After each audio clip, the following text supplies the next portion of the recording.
I recall the silly things we did.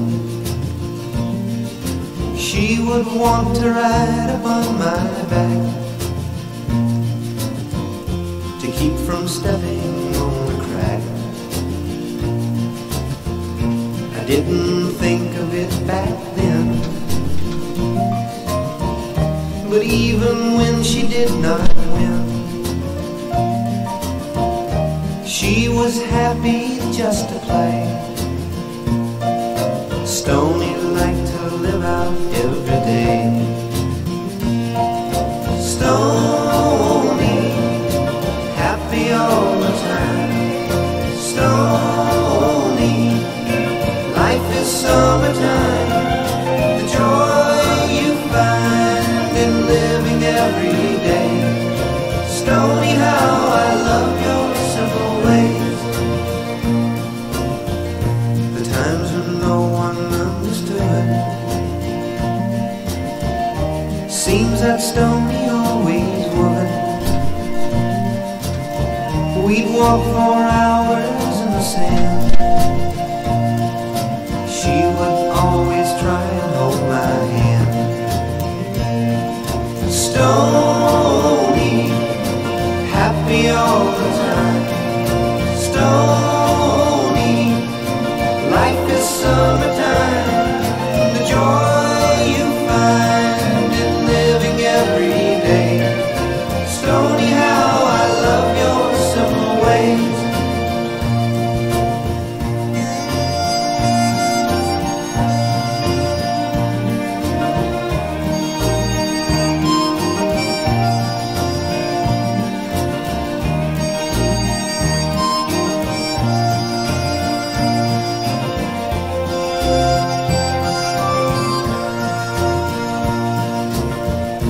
I don't recollect the time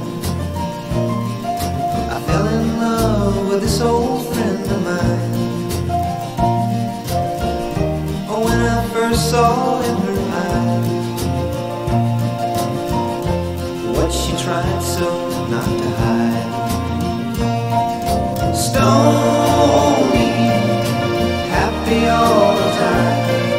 Stoney, life is summertime. The joy you find in living every day. Stoney, how I love your simple ways. Stoney, happy all the time. Stoney, life is summertime. The joy you find in living every day. Stoney, how I love your simple ways. Stoney, happy all the time. Stoney, life is summertime. The joy you find in living every day.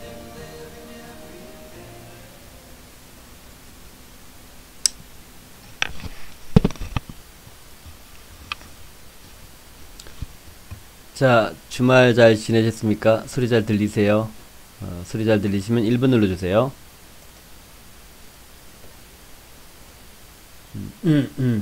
소리 잘 들리십니까?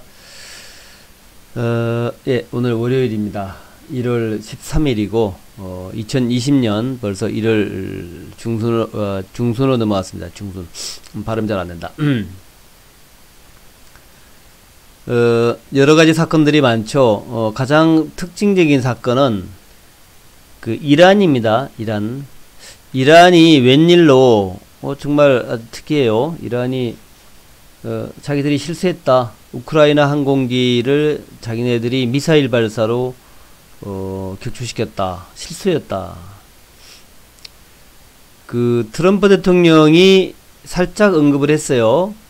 누군가 실수한 것 같다 했는데 트럼프답지 않게 바로 비난한 것이 아니라 누군가 실수한 것 같다 이렇게 얘기를 해주니까 그게 하나의 여지를 마련했을까요? 이란이 끝까지 아니다라고 할 수 있었는데 누군가 실수한 것 같다 라고 하니까 그것이 어떻게 그 이란의 우리가 실수했다 이렇게 그 이끌어냈단 말이죠.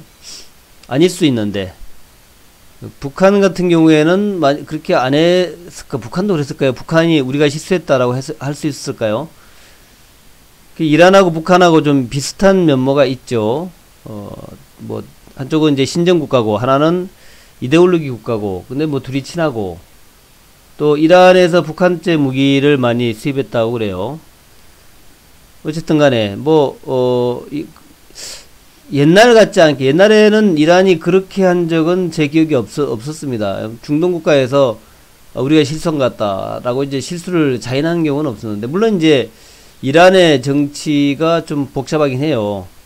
이란이 그 79년도에 호메이니의 그 혁명이죠. 이슬람 혁명 이후에 원래는 이제 그 이슬람에서 팔레비의 좀 근대화, 현대화 이렇게 이제 좀 종교 색채를 지우는 아주 오랜 기간에 60년대부터 시작해서 오랜 기간에 한 30년 정도 그렇게 이제 현대화가 진행이 됐다가, 그래서 이제 이란에서 여성들이 미니스커트도 입는 그런 게 있었는데, 팔레비가 너무 독재를 했고 이제 치부를 많이 했죠. 개인 치부를 너무나 많이 개인 치부를 했어요.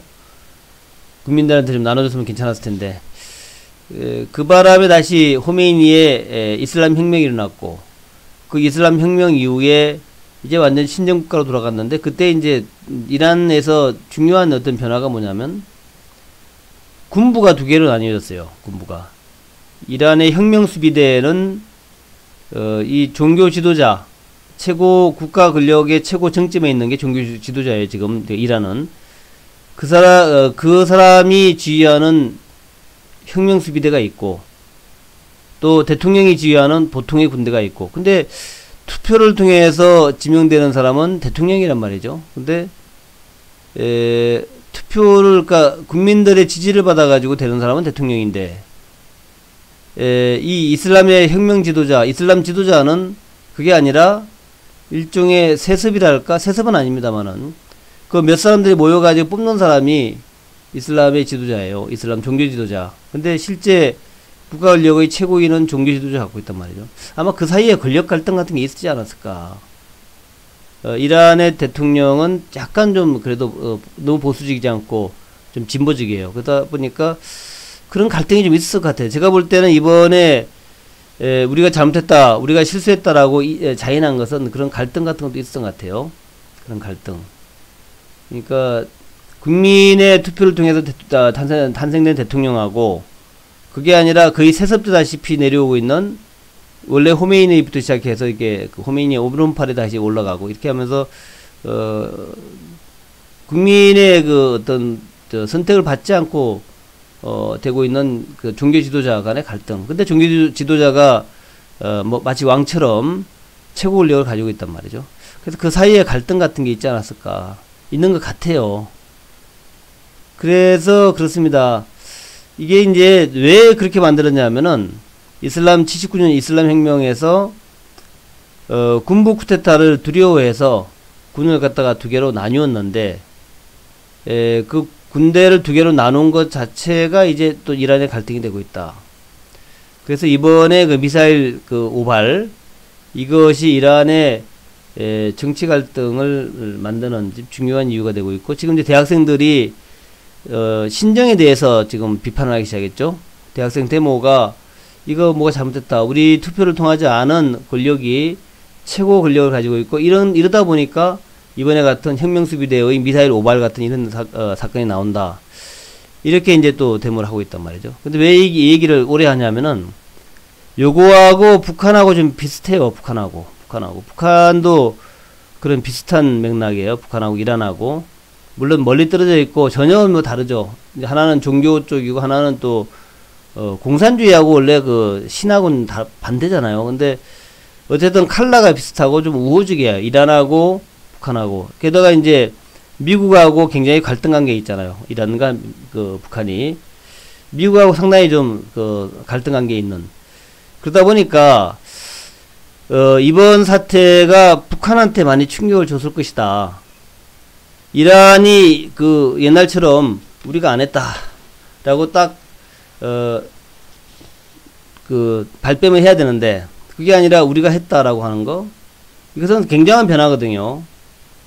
원래 그런 나라가 아니야. 근데 이런 나라가 원래 그런 나라 아니에요. 우리는 뭐 절대로 그런 일 안 했다라고 이제 발뺌하고, 뭐 그러던 나라가 이란이었는데, 아, 우리가 잘못했다, 실수했다. 이것은 큰 변화입니다. 그것이 내포하고 있는 것은, 그 안에 들어가 있는 것은 어떤 이란 국내 정치 상황의 어떤 변화, 이런 것을 내포하고 있고, 또 미국과 이란과의 관계에서 어떤 변화, 또 미국과 북한과의 관계, 미국과 소련이나 중국과의 관계, 이런 여러 가지에서 진실을 얘기한다는 얘기죠. 진실을. 뭐 미국의 압박에 굴복한다는 얘기가 아니라 진실을 얘기한다는 거죠. 우리가 잘못했다, 우리가 실수했다 거죠. 그 트럼프를 우리 별로 좋아하지는 않지만, 트럼프가 누군가 실수한 것 같다라고 이제 그 여지를 열어주고, 그렇게 실수했다 그러면 우리 받아들일 용의가 있다라고 이제 여지를 열어준 것이 이런 변화를 좀 일으키고 있다. 당장 뭐가 일어날지는 모르겠지만 어떤 큰 변화예요. 요것이 북한과 미국과의 북미 사이에 어떤 변화를 일으킬까 하는 그런 생각을 지금 하고 있습니다. 왜냐면은 역사는 사소한 사건에 의해서 큰 변화가 일어나요. 지금까지 쭉 역사를 보면은 동서독의 그 장벽 붕괴도 아주 사소한 사건이었죠. 그래서 동서독의 장벽이 무너진 때의 상황을 갖다가 계속 다큐멘터리로 제가 몇 번 봤는데, 한마디로 실수였어. 실수. 누군가 의도한 것이 아니라 그냥 실수였어요. 그 유력한 그 장관 대변인이죠. 대변인이 그냥 그 잘못 읽은 거예요. 잘못 읽은 거. 그게 뭐냐면은 몇 월 며칠부로 이제 동서독의 자유왕래를 허용한다. 요 얘기를 갖다가 원래 그 얘기가 아니었는데 그걸 잘못 이해를 하고 그게 이제 대변인의 말로 나가버린 거야. 그러니까 이제 동독 사람들이 서독으로 가도 되나보다 하고 장벽을 붕괴시킨 거야. 그럼 뭐 장벽이 뭔 필요 있어? 우리 자유롭게 갈 수 있는데. 그렇게 돼가지고 장벽이 붕괴된 거라 그래요. 근데 한번 그게 이렇게 되니까 막을 수가 없는 거야. 그런 거와 마찬가지로 이번에 이란의 그 미사일 오발, 이것도 어떤 큰 어떤 변화의 출발점 아닐까, 그렇게 생각을 해봅니다. 오늘 아침까지도 해서 계속 뭐 이런 얘기 나와요.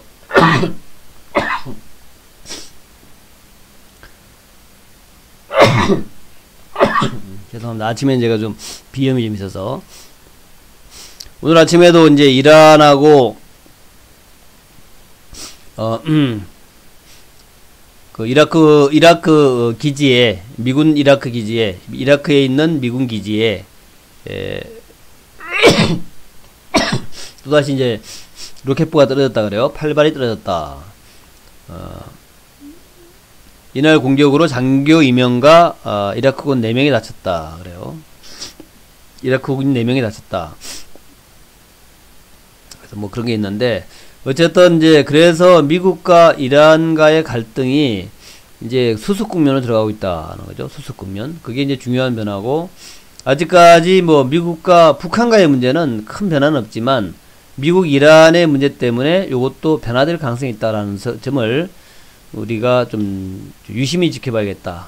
나중에 다시 말씀드리겠지만 나중에 북한 문제는 제가 또 김계관의 뭐 성명이나 이런 것을 가지고 북한 문제가 크게 변하지 않았지만 북한의 김계관 성명이나 이런 것을 중심으로 해서 제가 또 간단하게 좀 언급을 드리겠습니다. 일단 먼저 오늘 우리가 종목 먼저 좀 연구를 하고 그 다음에 이제 들어가도록 할게요. 오늘 제가 여러분한테 제시할 종목, 특징주라기보다 이제 공부하자 그 개념이에요. 개념에서는 이제 포스코 케미칼, 요것도 이제 작년도 말, 그러니까 재작년 말이구나. 재작년 말에 한 8만원 근처까지 올랐다가 이후에 주가가 한 1년 동안 조정을 보이다가 이제 지난 주말에 갑자기 장대 양봉이 나왔어요. 이제 쭉 행보 조정 바닥 다지다가 장대 양봉이 나왔거든요. 제가 이제 여러분한테 바닥에서의 장대 양봉은, 자, 바닥에서의 장대 양봉은 그 어떤 경우에도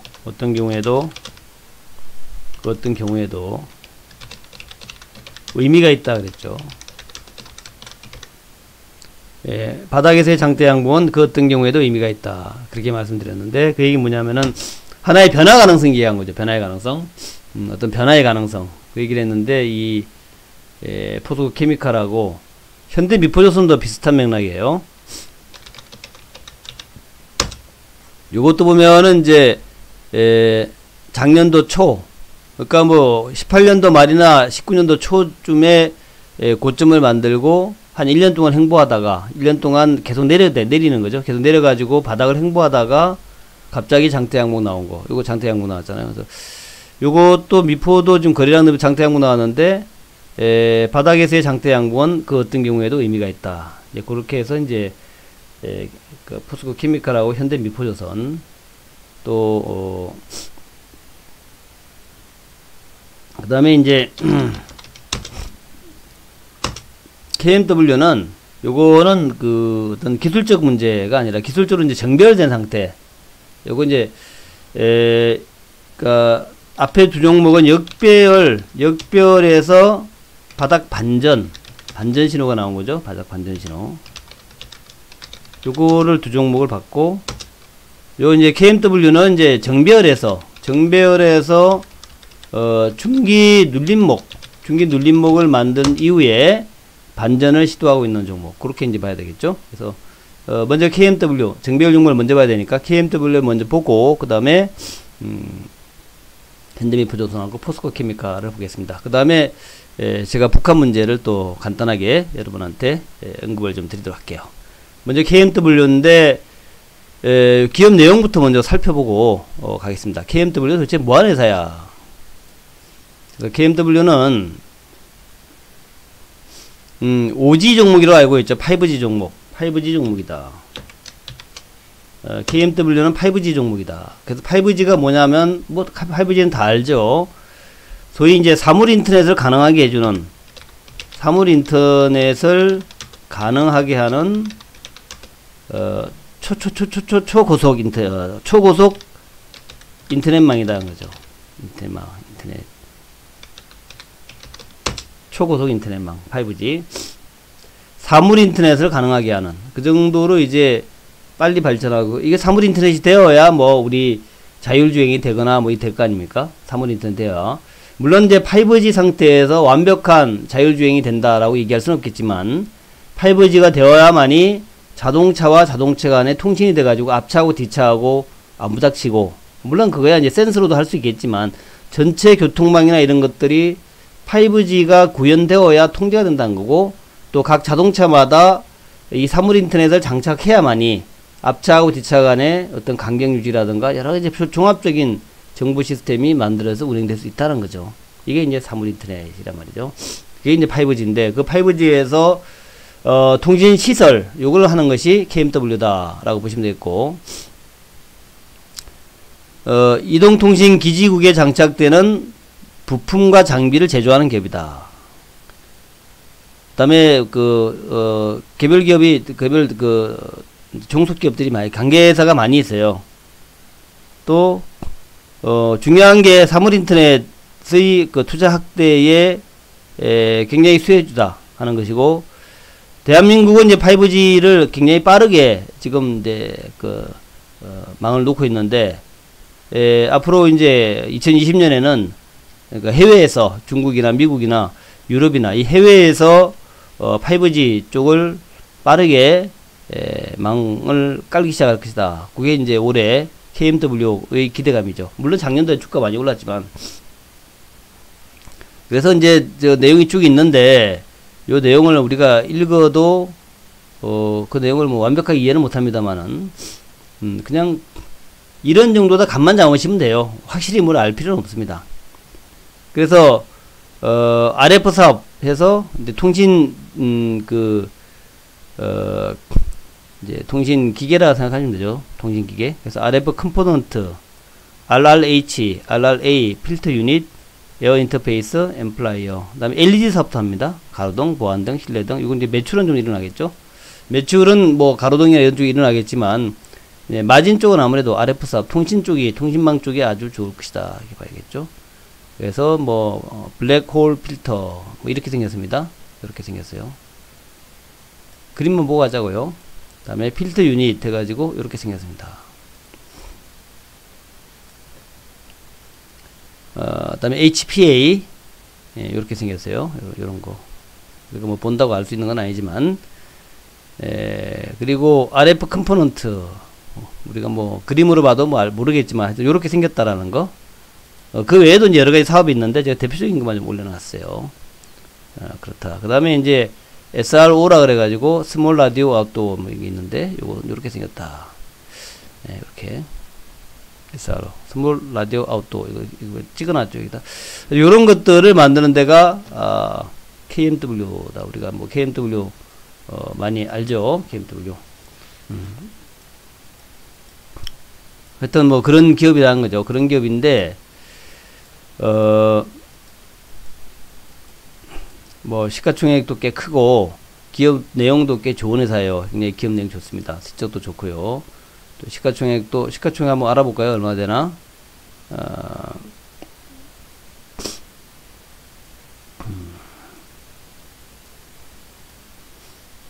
자, KMW 한번 알아보겠습니다. 시가총액 한번 알아볼게요. 시가총액이 2조 2458억. 2조 2458억. 2조 2400이 어찌 보면은 좀 비싼 것 같기도 하고 어찌 보면 아직도 싼 것 같기도 하고 보면 이제 KMW가 2조 2000억, RFHIC가 7900억, 서진 시스템이 5400억. 요즘 뭐 5G 종목에서 뭐 다 알고 여러분이 익히 알고 있는 종목이죠. KMW, RFHIC, 서진 시스템, 이노와이어리스, 뭐 오이솔루션 이런 것들이죠.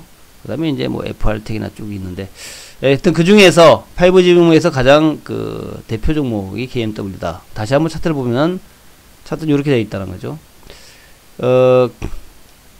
주가가 중기 눌림목을 받고 200일 라인까지 눌림목 받으면서 9월달 고점에서 내려와서 받고 작년 연말 지나고 올 초에 연초 기대 종목이다 라고 해서 그런지 몰라도 이렇게 장대 양봉이 났고 지금 이제 횡보하고 있어요. 이게 횡보하고 있다는 얘기는 누군가 여전히 사고 있다라는 얘기죠. 아직은 하락 추세는 아니다라는 거. 중기 눌림목 추세를 만들었다. 충분히 올라갈 수 있는 그 여건이 된다.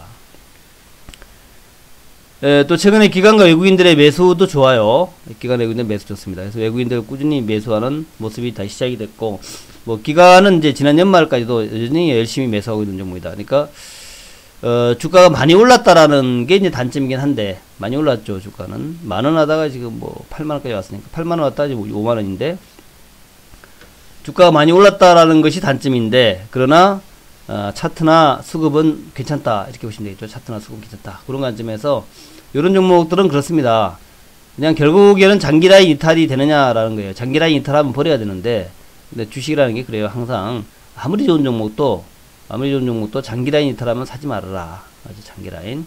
그 장기 라인이 뭐냐면 이제 200일하고 240일 라인인데 지금 한 요 정도에 있죠. 42,000원대 이제 240일 라인이 있습니다.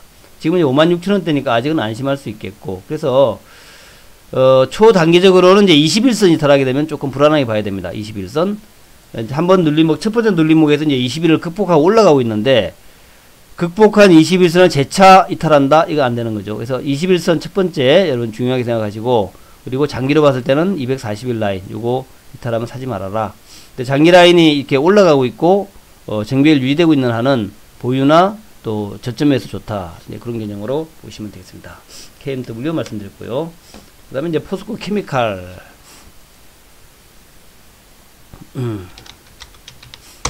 포스코 케미칼인데, 이 포스코 케미칼은 대표적인 2차전지 종목이죠. 2차전지 종목. 원래는 이제 2차전지 종목이 아닌데, 자, 포스코 케미칼. 요 종목의 특징은 제가 그랬죠. 한 1년 전쯤에 고점을 찍고 내려와가지고 한 1년 동안 조정받다가 이제 바닥에서 장대 양봉 처음으로 나온 기업이다. 1년 동안 조정받다가 장대 양봉 처음에 나온 포스코 케미칼. 너무나 잘 알다시피 이거 포스코 케미칼은 2차전지에 음극재, 양극재, 원래 음극재 하다가 양극재까지 지금 확대하고 있는 포스코 그룹에서 이제 신경 많이 쓰고 있는 기업이다 하는 거예요. 포스코의 철강 기업이 사업 다각화를 위해서 아주 신경 많이 쓰고 있는 그 기업이 포스코 케미칼이고, 한때 2차전지 잘 나갈 때는 뭐 엄청 그 주목을 받던 종목이고, 지금 2020년에도 2차전지 얘기들이 많이 합니다. 왜냐하면 이제 전기차가 본격화되고 있으니까. 우리나라에서도 지금 전기차를 눈에 많이 봐요. 저도 지난번에 한번 전기차 타봤는데, 정말 전기차 타니까 카누 있죠? 카누 현대차에서 나온 카누, 그 카누의 전기차를 제가 한번 타봤습니다. 아주 소음도 없고 굉장히 좋더라고요. 어쨌든 이 포스코 케미칼은 원래는 포스코의 내화물 뭐 이런 거 하는데요. 내화물, 그 다음에 생석회, 포스코에다가 내화물이라는 게 이제 용광로 안에 들어가는 그 내화 벽돌 얘기하는 거죠. 내화 벽돌을 비롯한 여러 가지 장비, 소재들, 그거하고 이제 생석회, 이런 것을 그 공급해주는, 생석회가 이제 또 용광로에서 철을 만들 때 들어가는 또 원료, 요런 걸 만드는 회사였는데, 요게 이제 음극재, 그러니까 음극재라는 게 2차전지 음극재죠. 2차전지. 포스코 케미칼의 특징은 이게 2차전지 음극재죠. 2차전지 음극재. 이거 아닙니까? 네. 그래서 요렇게 음극재 가지고 굉장히 좀 그 주목을 받았어요. 주목을 받았고, 물론 이제 기업 내용도 굉장히 단단하죠. 탄탄합니다. 그래서 포스코라는 딱 버티는 데가 있기 때문에 기업 내용도 단단한데, 거기다가 이제 성장 분야까지. 그러니까 원래 이게 그 내공이 있는 기업이야. 원래 내공이 있는 기업이고, 어찌 보면 가치죠. 어찌 보면 가치주 개념의 그런 기업이었죠. 포스코의 계열사들이 대부분 이제 가치주로 이제 많이 인식을 하고 있죠. 물론 포스코도 가치주고. 근데 이 가치주에서 성장의 그 수요를 받은 거야. 성장 수요를 받은 거야. 그러다 보니까 우리가 이제 그 가치일 때는 별로 주목을 못 받죠. 그 기업 굴뚝이야, 굴뚝이잖아, 그거. 굴뚝 뭐 누가 굴뚝 사나. 그러다가 갑자기 굴뚝에서 변신하는 거죠. 대변신 해서, 아니 나 성장이야 하면서 그때부터 이제 주목받은 거. 특히 이제 2차전지는 미래차, 전기차 미래차에서 굉장히 그 성장주의 대명사처럼 보는 게 이제 그 2차전지 아닙니까? 이제 2차전지이면서 전기차. 그래서 2차전지, 전기차, 바이오 이런 게 이제 성장주의 대표적인 거든. 그러니까 포스코 케미칼이 누가 봐도 굴뚝주였는데, 생석회나 만들고 내화벽돌 만들고 이런 이제 굴뚝주였는데, 갑자기 보니까 그 굴뚝이 아니라 이제 날개를 달고, 천사의 날개를 달고 하늘로 올라가는 성장주로 바뀐 거죠, 이게. 그래서 근데 이제 올해부터는 양극재까지 간다. 이제 음극재였는데 올해 양극재 2단계 증설 해가지고 양극재도 그 2차전지 양극재까지 이제 다 휩쓸라 그런다. 이렇게 되니까 굉장히 가치를 높게 보고 있는 종목이다. 요 시가총액이 약 3조 2천억 정도, 굉장히 그 비싸요. 3조 2천억. 그 기업 내용이 이제 매출이 올해 한 1조 4천억 정도, 매출 한 1조 4천억 정도 될 거라 그래요. 1조 4천억 정도. 그 영업이익은 매출 1조 4천억에 영업이익은 한 1천억 정도, 영업이익 1천억 정도. 뭐 진짜 미미하죠. 이게 영업이익 1천억 정도인데 시총이 3조 2천억이다. 이거 좀 너무 과하죠. 과합니다. 과하긴 과한데 그래도 이 정도면 아주 굉장히 그 성장성이라는 거 볼 때 굉장히 좋다라고 평가한 거예요. 그죠? 주가는 이것도 많이 올라왔습니다. 많이 올라왔죠. 만원대 돌던 종목, 17년도에 만원대 돌던 종목이었는데 이게 8만원까지 올라왔으니까 이것도 뭐 거의 뭐 신루타 친 거죠. 8배 올라간 거니까. 제가 신루타 여러분한테 강조드리는데, 어떤 사람들은 신루타 얘기하니까, 아니 뭐 이게 신루타가 뭐 누구 속이려고 그런 겁니까? 누구 뭐 약장사입니까? 그 얘기하는 게 아니라, 어느 기업이든지 도약가 테이크오버 할 때 도약을 하게 되면 10배 간다는 얘기예요. 10배 간다. 어느 기업이나. 이거 보세요. 17년도에 만원 하다가 18년도 말 되니까 한 2년 만에 2년도 안 됐는데 8만원 가잖아. 우리 이런 기업을 사야 된다. 이게 제 개념은. 여러분의 투자 철학은 요런 기업 골라라는 얘기입니다. 우리가 흔히 보고 있는 10배짜리 나는 종목을 여러분이 골라라는 얘기야. 그런 얘기지. 내가 여러분들 뭐 회원 모집하려고 뻥치려고 그런 거 아니라 이거죠. 비트린치가 한 얘기고, 우리가 늘 시장에서 보는 게 10배짜리 종목이야. 10배짜리. 10배짜리 종목들이 늘 나온단 말이야, 이게.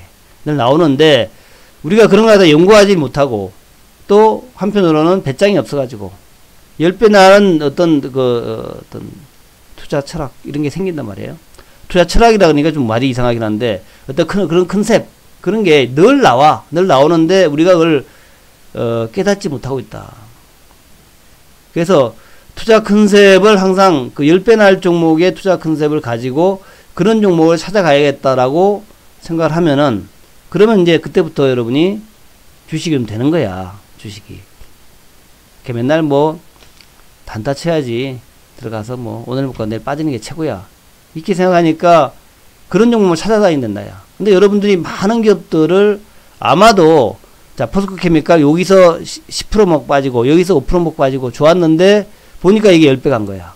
이렇게 되거든요. 그래서 물론 단타 좋아요. 단타 좋은데 때로는 좀 신중하게, 진중하게, 혹시 이거 10배짜리 아닐까? 좀 진지하게, 요게 새로운 하나의 그 제가 시대의 영웅주라 그러잖아. 시대의 영웅주. 이게 시대의 영웅주 아닐까? 그런 생각 좀 하시라는 얘기지. 이거 시대의 영웅주 아니야? 생각해보자. 뭐지? 전기차야? 2차전지? 이거 전기차는 미래의 전 세계의 자동차를 바꾸는 그런 큰 어떤 명제지. 큰 명제지. 맞아. 전기차로 가는 거 아니야. 그럼 그 전기차에서 가장 중요한 게 뭐지? 2차전지잖아. 그 2차전지에서 핵심주가 뭘까? 음극재, 양극재 이런 부품 만드는 기업이다.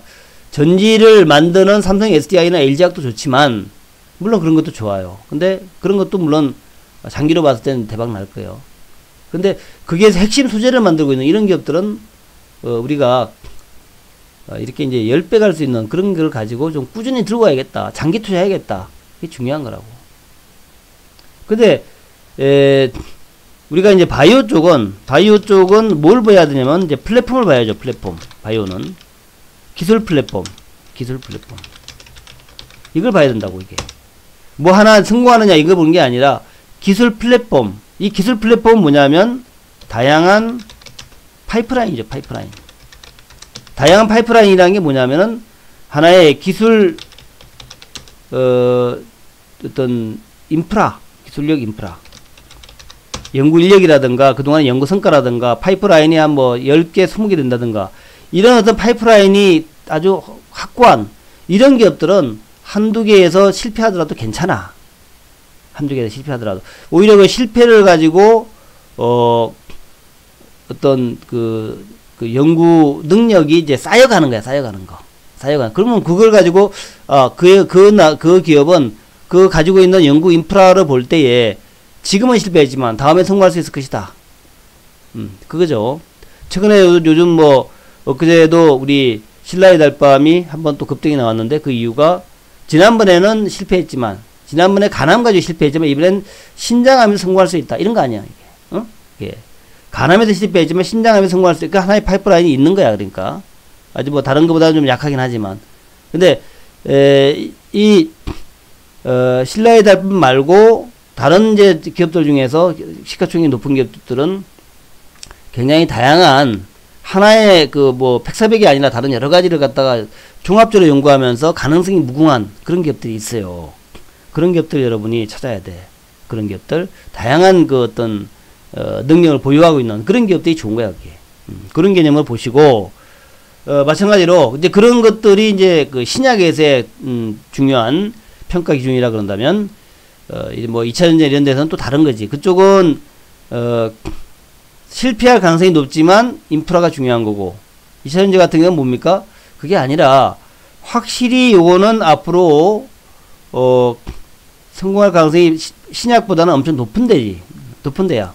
왜냐하면 포스코 케미칼 같은 경우에는 그 음극재, 양극재 뻔한 거 아니야. 뻔한 거고, 그거 하고 있는 애도 많지 않거든. 2차전지는 맞아. 전기차가 맞고 2차전지는 맞고, 그러면 그거는 이제 미래 성장성 맞는 건데, 거기에서 핵심이 뭐냐 하는 것, 음극재, 양극재, 그 정도의 이제 어떤, 기술력과, 능력, 그러니까 뭐, 투자의 능력, 이런 것을, 그러니까 투자의 능력이지. 그러니까 이제 우리가 반도체 같은 것도 하나의 투자의 능력이죠. 투자의 능력. 삼성전자가 왜 성공했느냐? 베팅한 거지, 베팅. 아, 반도체 된다.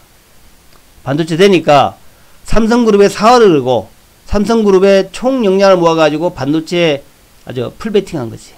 그래가지고 경쟁국을 싹 죽여버린 거야. 경쟁 기업을, 전 세계 경쟁 기업을 죽여버린 거야. 그래서 성공한 거거든. 아마도 2차전지도 마찬가지일 거라고. 2차전지나 이런 쪽도 마찬가지일 거야. 이제 엄청난 이제 그 경쟁이 있을 거라고. 경쟁이 있는데 누가 많이 베팅할 수 있느냐가 관건이야. 누가 어느 기업이 우리 기업의 사활을 걸고 풀 베팅 해서 엄청난 규모로 시설을 만들어 버리면은 다른 기업들이 쫓아오지 못하는 거지. 이런 게 이제 하나의 또 반도체라든가 2차전지라든가 이쪽 분야라고. 그래서 물론 이제 포스코 케미칼이 이거 하다가 잘못해 가지고 실패하면 우리 반도체에서 경험했듯이 또 뭐 엄청 그 고생할 수도 있어. 적자가 많이 날 수도 있어. 근데 이제 우리는 삼성전자하고 하이닉스의 그 아픈 기억들을 가지고 있잖아. 특히 하이닉스 수십 번은 아니지만 엄청나게 많이 망하고 나중에 국가가 살려줘가지고 결국엔 하이닉스가 살아났고, 그래서 하이닉스하고 삼성전자의 반도체 가지고 우리가 이제 먹고 살고 있다고. 지금 대한민국 먹고 살고 있는 이유 중에 가장 큰 이유 중에 하나가 삼성전자의 반도체, 하이닉스의 반도체, 그거 가지고 먹고 살고 있다고. 지금 이렇게 일본을 극복하고 일본을 이기면서 급성장하고 있는 이유 중에 하나가 그때의 엄청난 베팅, 삼성그룹의 베팅, 또 국가의 베팅, 그게 먹혀 들어가는 거다. 그게 마찬가지로 2차전지도 결국 이제 우리 중국과 싸워야 되는데, 누가 기술력과 돈의 싸움이라고. 돈지랄이야, 돈지랄. 누가 돈지랄 잘하느냐, 이거 중요하다고. 그래서 포스코 케미칼도 이제 그런 개념에서 여러분의 관찰 포인트는 이쪽의 성장 분야는 맞는데 이쪽은 뭐 아주 특별하고도 그런 기술이 있는 게 아니라 배팅 잘하는 거야. 그래서 음극재, 양극재 시장에서 우리가 확실히 장을 하겠다, 이렇게 하는 그런 기업이 나중에 성공하거든요. 그래서 2차전지는 여러분들이 기업의 역량을 봐야 돼요. 기업의 역량. 그래서 그거를 보면서 삼성 SDI나 LG화학도 좋지만 그 기업이 쪽에 작은 거라도 음극재, 양극재 작은 분야라도 베팅할 수 있느냐 하는 게 중요하다는 거죠. 그래서 상대방을 죽이는 거, 이거가 이제 성공의 관건인데, 포스코 케미칼은 충분히 그럴 수 있는 영향이 있어 보인다 하는 거죠. 그래서 이제 주목하자 하는 개념이고, 시총은 현재 3조 2천억이니까 꽤 많아. 그래서 주가가 제가 볼 때는 단기적으로 조금 길게 보더라도 7만원대까지 가면은 굉장히 많이 가는 거라 볼 수 있고, 그러니까 목표를 한 요 정도까지는 보고 너무 많이 잡지 말고, 물론 이제 나중에 2차전지가 많이 발전하고 그러면 더 주가는 올라가겠지. 근데 당장은 시가총액이 좀 커. 3조 2천억이야. 그래서 요 4조 5조까지 가겠지. 뭐 7만원대 가면 5조 간다고 시가총액이, 그러면 너무 크지요. 그러니까 고전 정도는 보자라는 거죠. 다음에 이제 현대미포조선. 현대미포는 뭐 썩 좋아하는 기업들은 아니죠. 이게 이제 굴뚝주라서 별로 안 좋아해, 사람들이. 안 좋아하니까 오히려 또 그게 기회가 될 수 있다는 거지. 현대미포조선. 굴뚝주, 조선주 누가 좋아하겠어? 별로 안 좋아해. 차트도 별로야. 차트도 쭉 올라갔다가 작년 초에 65,000원에서 고점을 찍고, 항상 고점은 쌍바닥 아니면 그러니까 헤드 숄더라 그랬죠. 고점 찍고 내려오기 시작해서 역배열 돼가지고 지금 이제 장기선마저도 이제 하락으로 전환돼가지고 완전한 역배열 상태인데, 저점을 높여가면서 저점을 8월달 저점, 11월달 저점을 높이고 올해 초에 다시 저점을 만들더니 상태 양봉 나왔다 말이죠. 앞으로 갈 길이 멀어, 험해. 현대미포는 정말 갈 길이 험하다고. 이게 가다가 밀리고 가다가 밀리고 역배열이니까 그런 이제 상황을 많이 반복할 거지만, 반복해. 그럴 수밖에 없다고. 근데 그럼에도 불구하고 중요한 것은 이게 이제 턴어라운드가 될 수 있다. 턴어라운드 될 수 있다라는, 이게 이제 하나의 매력이라는 거죠. 턴어라운드 이유가 뭐냐면 여러 가지 이유가 있는데, 뭐 IMO도 있고 또 LNG도 있고, IMO라고 하는 거나 LNG라는 게 다 이제 환경이죠. 환경. 어찌 보면은 이제 친환경 관련주다라고 볼 수 있는 거죠. 이게 친환경. 친환경이라는 게 거꾸로 보면은, 아, 그래, 환경도 미래 성장 산업 아니야? 그 성장주 아니야? 이렇게 볼 수 있는 거거든. 물론 현대미포조선이 성장주다라고 보기에는 아직 과한 면이 있는데 턴어라운드라고 볼 수는 있어. 2020년 이후에 IMO 환경규제 이 규제 환경규제가 있고 그 다음에 그리고 또 같은 맥락이지만 또 LNG선 LNG 추진선하고 LNG 추진선하고 LNG 운반선 요거 두 가지가 이제 이 조선주의 2020년 올해의 하나의 로망이다 이렇게 볼 수 있는 거거든. 그래서 LNG와 IMO 요게 조선주에서는 맥락이라고 큰 맥락. 원래 이제 현대미포조선은 원래 수리조선소였죠. 수리조선소. 수리조선은 뭐야? 배를 갖다 고치는 현대중공업그룹에서 배 고치는 회사가 현대미포였는데 요즘은 그게 아니라 물론 배도 고치긴 하는데 그게 아니라 요즘은 PC선에서 탁월하다. PC선. PC선은 뭐냐면 탱커가 뭐냐면은 화학운반선, 화학물질 운반선 여기에서 현대미포 조선이 탁월한 경쟁력이 있다. 그렇게 이제 알려져 있고, 그래서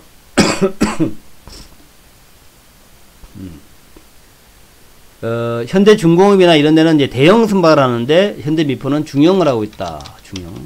그래서 오히려 어찌 보면은 알짜다라고 볼 수 있겠고, 좀 알짜요 사실은 현대미포가 좀 알짜 기업이고, 또 PC선 같은 어떤 특별한 특수선이라 할 수 있을까요? 특수선 요쪽에서 경쟁력을 가지고 있고, 물론 뭐 요즘은 다 합니다. 현대미포도 LNG선도 하고 LPG선도 하고 다 해요. 특히 LPG선 같은 게 아주 또 이제 LPG선 이런 것들을 많이 하면서 뭐 하여튼 열심히 하고 있는 그 탱커선, IMO 규제, 또 친환경 연료 추진선 이런 것들, 그러니까 LPG선 이런까지 해서 그런 쪽에서 뭐 제가 LPG하고 LNG하고의 뭐 차이 뭐 이런 건 다 말씀드렸죠. 그랬는데 주가는 이 정도 수준이고 이거의 시총은 1조 8천억. 시총은 1조 8천억이면 비교적 저렴해. 1조 8천억이면 비교적 저렴하고, 근데 매출액은 얼마냐면, 2조 4천억. 3조, 올해 3조. 올해, 작년까지만 해도 한 2조 4천억이었는데, 올해는, 그러니까 2019년이죠. 올해가 아니라 2019년. 2019년에는 거의 3조 정도 될 것이다. 라고 보고 있고, 3조 정도. 영업이익은 아직은 뭐, 1,000억 정도. 영업이익.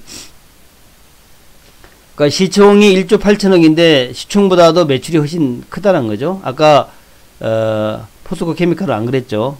그런데 이거는 시총 대비해서 매출액이 크고 아직 영업이익은 좀 부족하다. 그래서 매출이 크니까 여기 뭐냐, 매출이 크니까 매출이 크다. 이 얘기 뭐냐면 영업이익이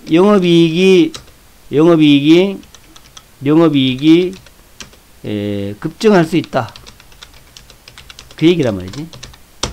매출이 크다는 얘기는 영업이익이 급증할 수 있다는 얘기라고. 영업이익률만 좋아지면, 그 영업이익률이 좋아지면 영업이익률이 좋아진다. 영업이익률이 좋아지려면 어떻게 해야 돼? 환경이 바뀌어야지. 어떻게 환경이 바뀌어야 돼? 조선 환경이 바뀌어야지. 조선 환경. 조선 업황이 개선된다면 영업이익률이 커지고 매출 규모가 크니까 도약이 가능하다. 턴어라운도 가능하다. 이렇게 볼 수 있는 거라고. 그래서 현대미포 조선을 비롯한 현대중공업 이런 조선주의 올해의 관건은 업황이 얼마나 개선되느냐. 이게 중요하다고. 네. 그래서 업황이 얼마나 개선되느냐, 얼마나 개선되느냐, 미스가 났네요. 그래서 올해 조선주는 업황 개선만 잘 되면 영업 이익 급증하면서 스타가 될 수 있다. 이거 잘 보면서 현대미포나 현대중공업이나 그렇게 이제 잘 보시면 된다. 이제 그런 개념이고. 그 다음에 이제 지금 질문하신 내용들, 그 북한 문제가 어떻게 될 것인가 하는 거예요. 북한 문제는, 이제 뭐 알다시피 김계관 얘기도 나왔는데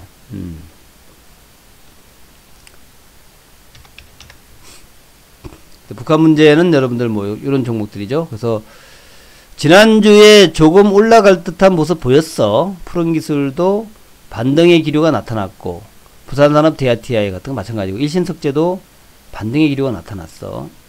지난 주말쯤에 양봉들이 생기기 시작했다.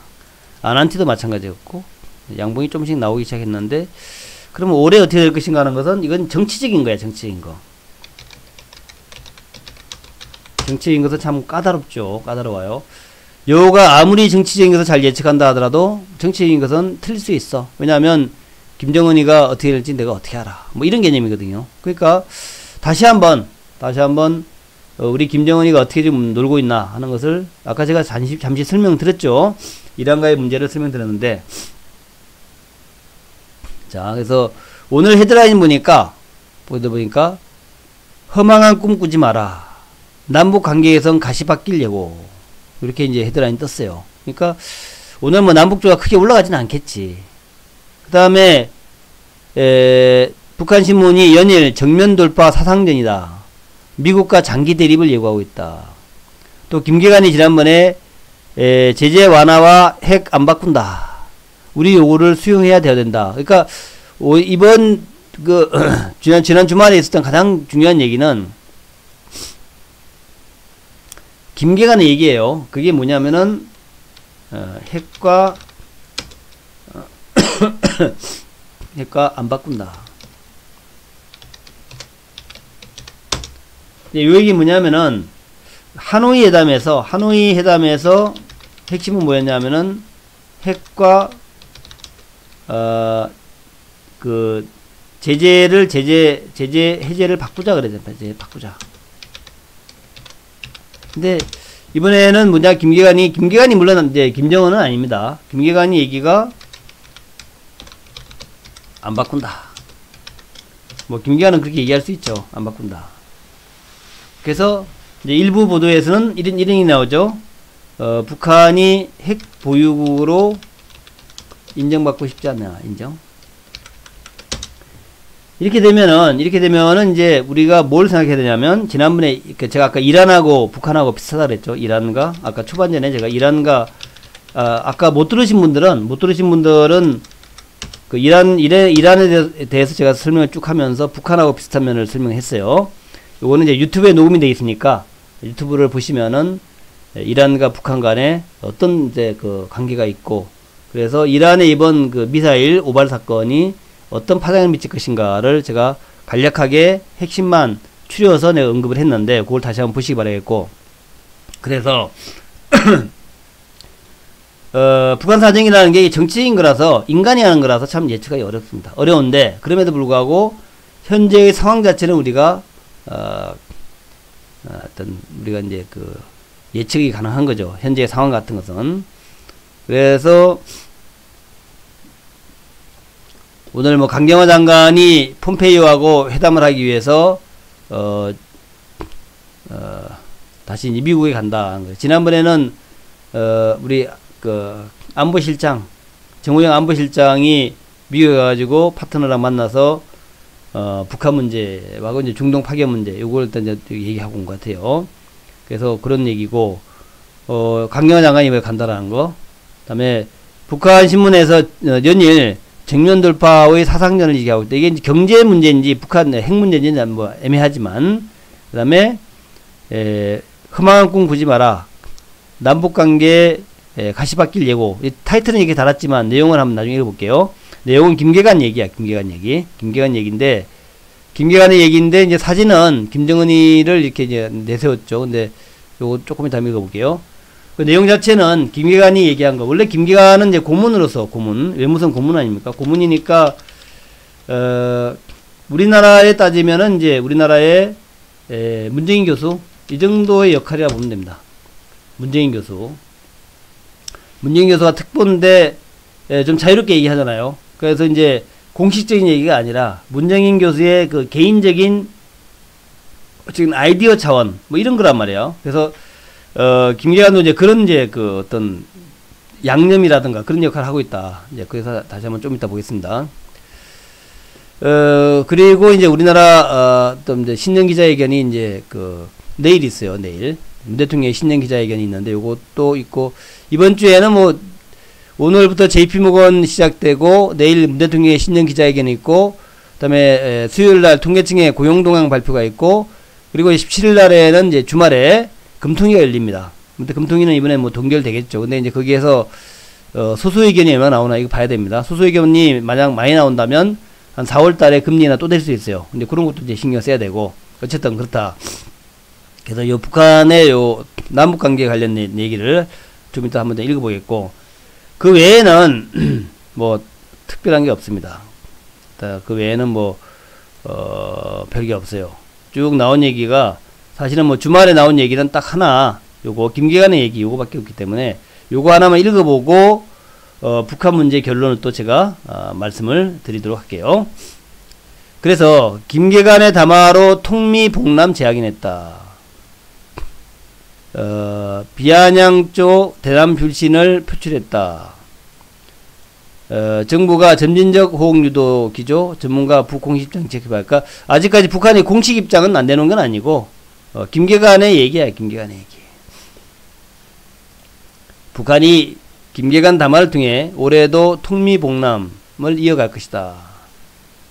남북관계 개선을 통한 비핵화 견인을 골자로 한 정부의 대북정책 추진에 어려움이 예상된다. 남북 접촉으로 경색을 트고 비핵화 교착을 타개하려는 어떤 시도지만 북한은 아직도 냉랭하다.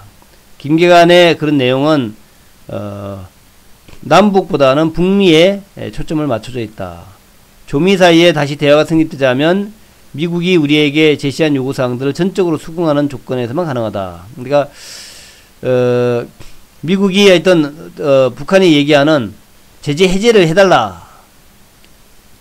그리고 한국에 대해서는 호들갑이다, 멍청한 생각이다, 주제넘은 일이다, 이렇게 하면서 한국 끼어들지 말라라고 이제 얘기하고 있다. 요 얘기는 이제 한국이 그러니까 일종의 갈라치기야. 미국하고 한국 사이를 갈라치기 하는 거거든. 그래서 한국이 독자적으로 뭐 자유여행, 그러니까 독자적으로 개별 여행을 허용하라는 등 그런 거를 이제 압박하는 거예요. 압박하는 거.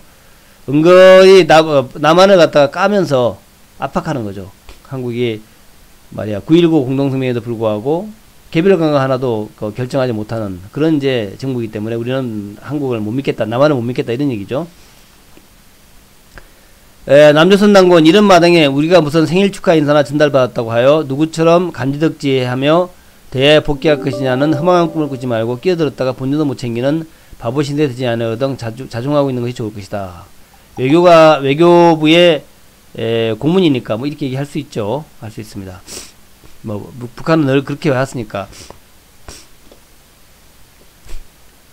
박은권 한동대 국제학 교수. 노동당 전원회의에서 대남 메시지 생략했다. 문재인 대통령의 신인사에 대한 무반응, 대남 관계 단절, 이런 것을 다시 한번 확인했다는 거죠. 그러니까 남한하고는 대화하지 않겠다. 그래서 남한이 독자적으로 할 수 있는 게 아무것도 없다라고 하면서 까는 거죠. 일일이 미국의 허가를 받아서 할 거면은 우리랑 대화하지 말자, 이 얘기예요. 그래서 양무진 대학원 교수, 한반도 상황을 북한이 주도적으로 관리하겠다는 전략적 의도. 남측에 대해서는 대미 의존에 벗어나서 독자성 강화를 통해 민족 이익에 집중하라는 간접적 메시지. 제 얘기랑 똑같죠. 그 얘기예요. 그러니까 결국 이제 미국의 허가를 받아서 뭐 하려면은 되는 게 하나도 없으니까 한국은 빠져라 그냥. 하려면 뭐 독자적으로 하든가, 그 얘기예요. 그래서 뭐 그런 얘기를 한 거다. 김계관 얘기는 뭐 그겁니다. 뭐 특별하게 우리가 보기에는 김계관의 그 목소리를 대대적으로 보도하니까 이제 뭐 북한 전체 얘기인가, 그게 아니라 김계관은 이제 북한의 하나의 고문이고, 고문으로서 또 개인적인 얘기를 또 한 거야. 그래서 아주 뭐 신경 많이 쓸 얘기는 아닌데 어쨌든 그렇게 하면서 슬슬 압박을 또 하는 거죠. 압박하는 거죠. 예, 담쟁이 의원님.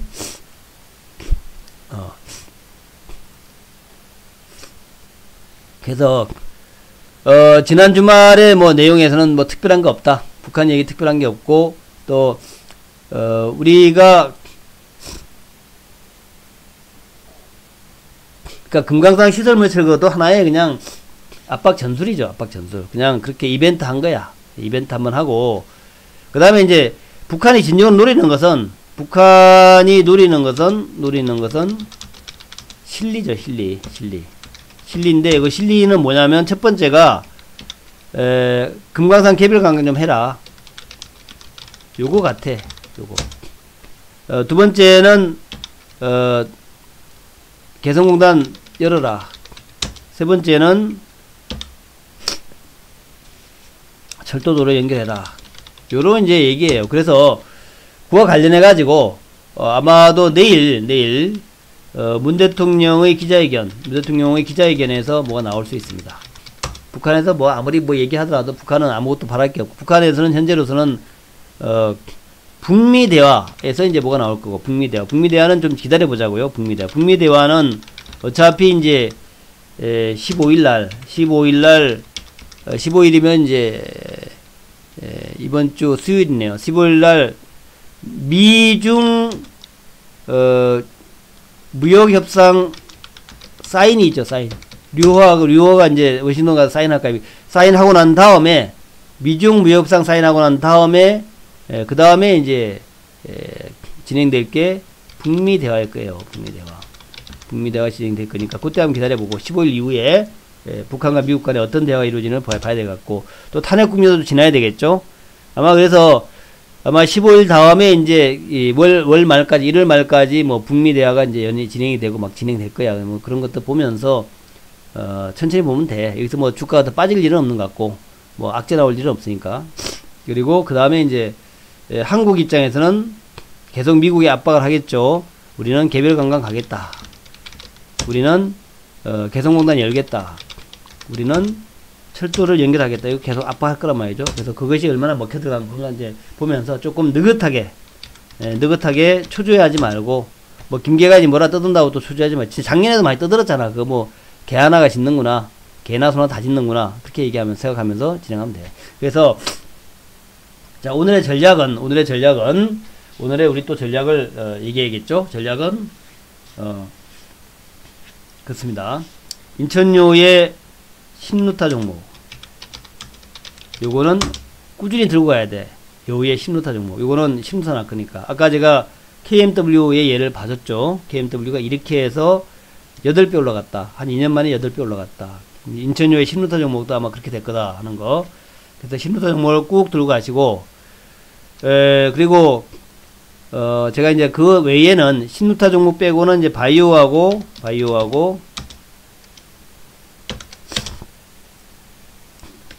한쪽은 바이오를 들고 있죠. 한쪽은 뭐냐? IT를 들고 있죠. 바이오와 IT 포트가 있습니다.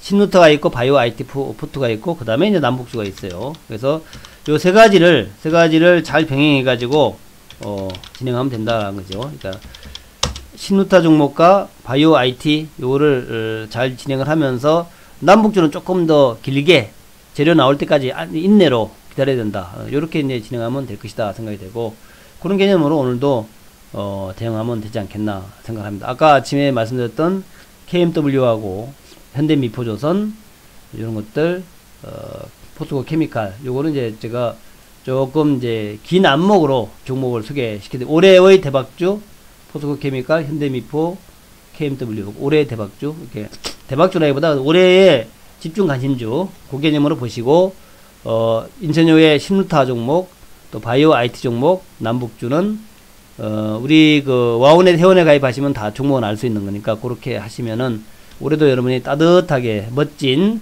한 해를 보낼 수 있겠다 생각을 합니다. 자 오늘은 여기까지입니다. 좋은 하루 보내시기 바라겠고요. 박수 한번 치면서 마감합니다. 자 박수 치면서 마감. 제가 어제 저녁은 오늘 저녁도 제가 공개방송 못해요. 오늘 밤에도 제가 스케줄이 있어가지고 1월달 되니까 바쁘네. 자 오늘도 제가 스케줄 때문에 저녁에 공개방송 못하고 내일 아침에 할 테니까 내일 아침에 자 박수 치면서 마무리하고요.